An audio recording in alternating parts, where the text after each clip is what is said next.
Então vamos dar sequência. Depois que eu tenho esse arquivo selecionado, eu preciso de dar uma referência de nome para ele. Então tem que criar uma variável que dê um nome a ele. Vou colocar aqui din, pode ser nome arquivo, beleza. E ela vai ser uma string, vai ser só para guardar o nome dele. Essa minha variável nome arquivo, ela vai receber, então vou colocar ela aqui, recebendo o arquivo que foi selecionado, que é o argselect. E aqui eu vou passar um parâmetro chamado filename para que ele guarde o nome daquele arquivo. Aqui embaixo eu vou ter que criar uma variável que vai ler esse arquivo também. Então, criando variável para ler o arquivo. Então, essa variável vai ficar responsável aí por fazer a leitura daquele arquivo que foi escolhido. Essa variável, vou dar o nome para ela de string, que ela é a variável que lê, né, os arquivos. Então aqui poderia ser qualquer nome, mas o parâmetro é o string header. Então aqui ela vai ser do tipo system, que é uma variável do tipo aí do sistema, system.io. Então tem que colocar esse io aqui, que é um parâmetro desse tipo de variável. E aqui ela é do formato, né, string, aqui ó, esse string header. Então toda vez que eu precisar de criar uma variável que vai ser que vai buscar um arquivo e esse arquivo vai ser lido, eu tenho que usar esse parâmetro aqui para fazer isso. Aqui embaixo eu vou falar que a minha string ela vai receber um novo objeto, né? Quando eu coloco esse new system aqui, eu estou criando o objeto, chamando a classe. A gente ainda vai estudar sobre classes na parte avançada. E aqui eu coloco a minha string header. Então eu tenho que colocar esse new system.io, repetir, né, o meu parâmetro aqui, para que ele chame para mim aquela classe. E como parâmetro para dentro aqui dessa função, eu vou colocar o arquivo em que eu tenho ali selecionado, que é o nome arquivo. Então ele vai estar lendo esse arquivo em que eu passar aqui dentro como parâmetro. Feito isso, ele tem que mostrar, né, na minha caixa de saída o arquivo selecionado. Então mostrar caixa de saída não, nós demos o nome para ela, foi de txt entrada. Então, tem que mostrar nessa txt entrada aqui o meu arquivo que eu selecionei.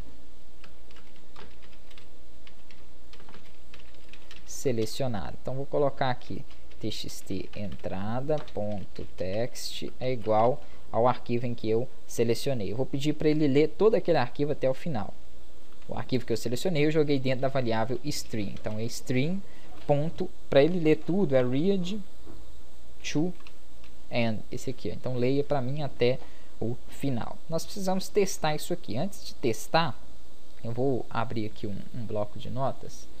Deixa eu achar aqui.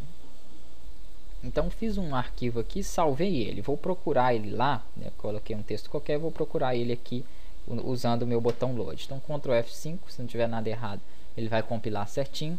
E quando eu clicar aqui no meu botão load, deixa eu só restaurar isso aqui.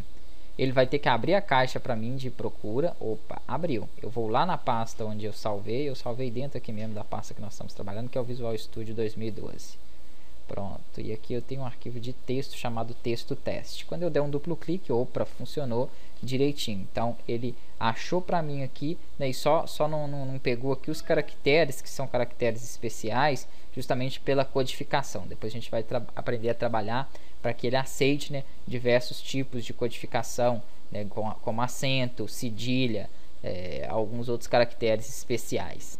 Então depois nós vamos aprender a usar a codificação aqui. Nós temos que programar agora o botão de procura aqui, né, o recurso de procura. Quando eu clicar em buscar, ele vai pegar o texto que está dentro dessa caixa e vai analisar se ele se encontra nessa caixa de texto aqui de entrada maior. Então vou dar um duplo clique em cima dele. Primeiro nós vamos criar algumas variáveis aqui. Próxima aula a gente já começa a programar. Então vou criar uma variável chamada posição, né, position, ela vai ser do tipo inteira.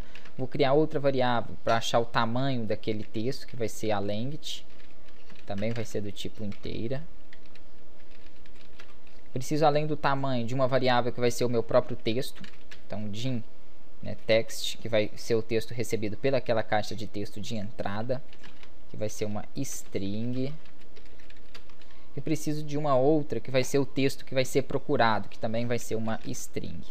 Então din, pode pôr text find, texto procurado ali, que será uma string.